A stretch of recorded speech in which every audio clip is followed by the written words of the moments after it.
क्या अमेरिका के ईरान पर किए गए हमले का खमियाजा अब दुनिया को भुगतना पड़ेगा?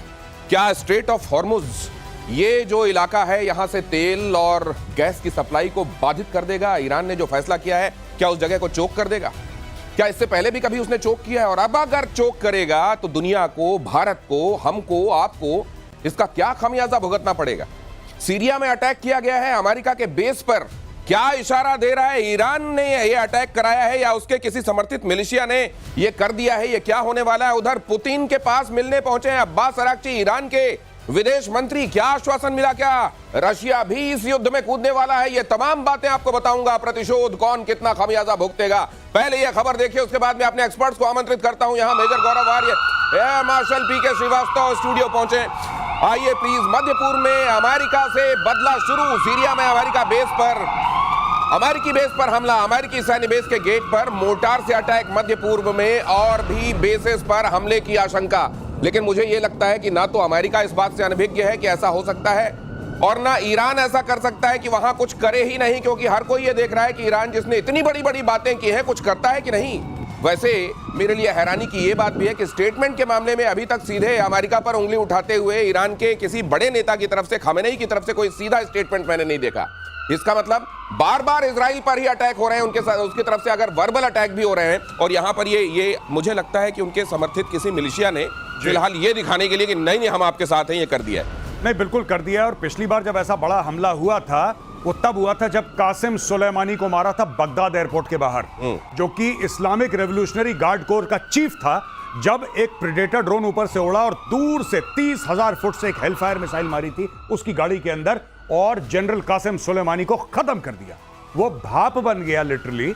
उसको जब मारा था तब चिढ़ के मारे इन लोगों ने अटैक करा था। मरा मुरा कोई नहीं, लेकिन आज की तारीख में जो मोटर के साथ अटैक करा है, देखिए मैं एक बात बताना चाहता हूं दिनेश, की इस वक्त जो काइनेटिक कैपेबिलिटी है ईरान की वो काफी हद तक डेन्यूड हो गई है। और अगले एक हफ्ते में देखेंगे जो मिसाइलें डाल रहा है ना, ये मिसाइलें, इसकी संख्या कम हो जाएगी, खत्म नहीं होगी, इसकी संख्या बहुत कम हो जाएगी हफ्ता 10 दिन में। पहली चीज, अब इनके पास सिर्फ एक ही चारा है कि जो इनकी प्रॉक्सीज हैं, जैसा आपने बताया, जो इनके मिलिशियाज हैं, जो इनके टेरर ग्रुप्स हैं, उनको भैया तुम टेरर अटैक कर दो, कोई सुसाइड बॉम्बिंग कर दो, कोई मोटर मार दो, कोई रॉकेट मार दो, सिर्फ इसके लिए कि हम जिंदा हैं। उससे फर्क कख नहीं पड़ना, फर्क कुछ नहीं पड़ेगा। हम जिंदा हैं, अपनी अटेंडेंस, जैसे मार्ट साहब को हम बोलते हैं, पी लगा देना सर मेरा, ये पी लगा रहे हैं।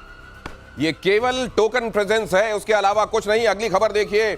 यहां पर तो आपने देख लिया कि किन जगहों पर कितने जवान तैनात। हालांकि इसको लेकर एक बार दिखाइए प्लीज, ये आपने बढ़िया ग्राफिक बनाया, एक बार दिखाइए मेरी प्रोडक्शन टीम ने। ये देखिए, ये जो अलग अलग जगहों पर सैनिक तैनात हैं। हालांकि इनकी संख्या के बारे में अमेरिका कभी वैसी सूचना नहीं देता और वहां हमेशा सैनिकों की तादाद बदलती रहती है। लेकिन क्या ये बेसिस जो हैं ये खतरे में है? एयर मार्शल पीके श्रीवास्तव, ये तो इन्होंने भी भांपा होगा कि जब हम ये करेंगे तो ये काउंटर हो सकता है। देखिए, काउंटर ईरान की तरफ से होना, जैसे गौरव ने बताया, उसकी पॉसिबिलिटी बहुत ही कम है, क्योंकि अब उनके पास जो इक्विपमेंट हैं जो वहाँ तक पहुँच सकते वो हैं, क्योंकि उन्होंने सारे दूर जाने वाले इस्तेमाल कर लिए हैं और बहुत थोड़े रह गए हैं। लेकिन उनको पता है ये चिंगारी लगाने से वो संभाल नहीं पाएंगे, तो यहाँ वो नहीं करने वाले हैं। लेकिन हाँ, जो मिलिशिया ग्रुप्स हैं वो करते रहेंगे, वो थोड़े बहुत इस तरह के अटैक करेंगे, जो कि कोई खास मिलिटरली कोई उसका महत्व नहीं है। लेकिन हाँ, उसके लिए वो सतर्क हैं, सजग हैं। जैसे कि आपके यहाँ टेररिस्ट अटैक्स होते रहते हैं, उसके लिए हमेशा सतर्क और सजग रहते हैं। लेकिन ईरान एज अ स्टेट, वो उसकी अभी हिम्मत नहीं है, ईरान की हिम्मत नहीं है, ईरान अफोर्ड नहीं कर सकता। एक बात और कह दूं, जैसा आपने बोला था कि खमेनेई का ट्वीट आया है और खमेनेई बार बार ज़ायनिस्ट स्टेट इजराइल बोल रहा है, यूएस को नहीं बोल रहा कुछ, कुछ नहीं कह रहा है। उसी प्रकार से जब ये अपने प्रॉक्सी से यूएस को अटैक करवाएंगे तो ईरान कम से कम ये कह सकता है कि साहब हमारे कंट्रोल में नहीं है, ये कर रहे हैं तो क्या ये करें, तो हमको इसके लिए जिम्मेदार क्यों ठहरा रहे हैं आप? और मिडिल ईस्ट में जबरदस्त तनाव बढ़ गया है। लेकिन ईरान पर अमेरिकी हमले के बाद से तनाव बढ़ गया है। बंकर और शेल्टर बनाने में जुटे हुए हैं कई देश। कुवैत में मंत्रालयों के नीचे बम शेल्टर बनाए जा रहे हैं। अब ये इतने बार यहाँ पर दूध जो है गर्म पिया है लोगों ने कि वो छाछ भी फूकते हैं। और फिलहाल तो यहाँ पे छाछ के ऊपर से भाप भी उड़ रही है, तो उनको लग रहा है कि ये अब वो भले ही इवेपोरेट हो रहा हो, लेकिन ये जो होने लगा है, क्या इसके तैयारी कर लेना अच्छा है की तर्ज पे है? नहीं, बिल्कुल इनको लग रहा है कि ये लड़ाई फैलेगी, ये एस्केलेशन होगा, इनको ऐसा लग रहा है। क्योंकि एक बात मैं आपको बता दूं, जैसे कई बार सर और हम दोनों शो में डिस्कस कर चुके हैं आपके सामने कि Iran is not Pakistan. Iran को ना आप खरीद सकते ना ईरान को किराए पे ले सकते हैं। वो लड़ते लड़ते लड़ते एक दिन खत्म हो जाएगा। ईरान झुकने वाला मुल्क नहीं है। अच्छा है बुरा है बात की बात है, ईरान झुकेगा नहीं। पाकिस्तान की तरह नहीं है कि मुंह पे $4 मारे और जमीन पे लेट गया। तो लोगों को पता है कि अगर ईरान डूबेगा तो सबको लेकर डूबेगा। जैसे हॉर्मुज की बात कर रहा है वो, ईरान बिना लड़े बिना नुकसान पहुंचाए जमीन पे नहीं गिरेगा, ये बात तय। ये इसलिए बाकी के मुल्क ये भांपते हुए कि सबको लेके डूब सकता है, इसलिए अपनी तैयारियां तो रखो, इसलिए किया जा रहा है ये। और युद्ध के बीच ईरान का बहुत बड़ा दावा इजराइल पर। यमनी लड़ाकों ने बोला हमला।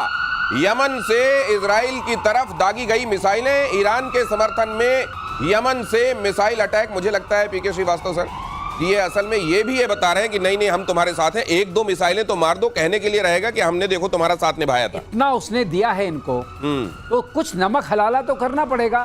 तो 2-4 मिसाइल मारने में क्या है, उनको पता भी है कि ये रोक लेंगे। ये भी पता है कि हमारे ऊपर काउंटर अटैक नहीं हो, लेकिन हाँ वो नमक हलाला करना पड़ता है। ये उस हवाले से लीजिए। आपने बहुत अच्छा टर्म इजाद किया है सर। पहले ये नमक हलाल होता था, अब आपने हलाला जो इसके साथ जोड़ा है ना, अब नमक के पैकेट भी कांप रहे हैं कई जगहों पर। लेकिन ये सर यमन ने ये भी कहा था कि देखिए लाल सागर में हम क्या करते हैं और किस तरीके से हम वहां जो अमेरिकी बेड़े हैं उन पर हमले करेंगे। ये मुंह ज्यादा चलाया जा रहा है, ये करेंगे भी ज्यादा। आपने हमेशा देखा है कि जितने भी टेररिस्ट ऑर्गेनाइजेशंस होते हैं और जितने भी इस तरह की ऑर्गेनाइजेशंस है, वो बातें ज्यादा आपको ऐसा डराएंगे। वो कहते हैं डर के अगर मान गए तो ठीक है। वो आपने देखा नहीं, अगर आप पास आए तो मैं आपको घूसा मार दूंगा। घूसा मारने की ताकत नहीं है, विचार है। ये बोला हिसाब किताब। यमन में कौन है? हुथी बैठे हैं। हाँ भाई, ये हुथी मार रहे हैं। हुथी जब मिसाइल इसराइल पे मारेंगे तो सऊदी की जमीन के ऊपर जाएगा। और कल परसों हमने आपसे ये बोला था कि हो ना हो सऊदी अरब कभी भी इस लड़ाई में कूद सकता है। आपने कहा हमारी बात हुई थी।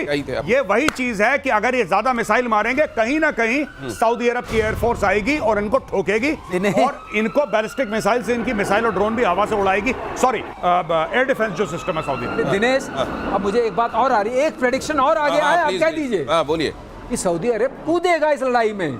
सऊदी अरब भी इस लड़ाई में बहुत जल्द शामिल होगा, आज ये एक्सपर्ट कह रहे हैं। प्रतिशोध में कहते हैं आगे होता हुआ दिखाई देता है। आज ये भी नोट कर लीजिए, देखते हैं क्या होता है। इजराइल का ईरान पर बड़ा हमला, 20 फाइटर जेट से सबसे बड़ा अटैक।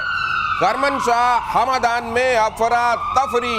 तेहरान में भी इजराइल की एयर स्ट्राइक। ये देख लीजिए, तेहरान में तो एक जेल है एविन, वहां कहते हैं खामेनेई के सारे विरोधी बंद किए जाते हैं। वहां पे भी हमला करके गेटों पे कहा निकल जाओ भाई तुम लोग।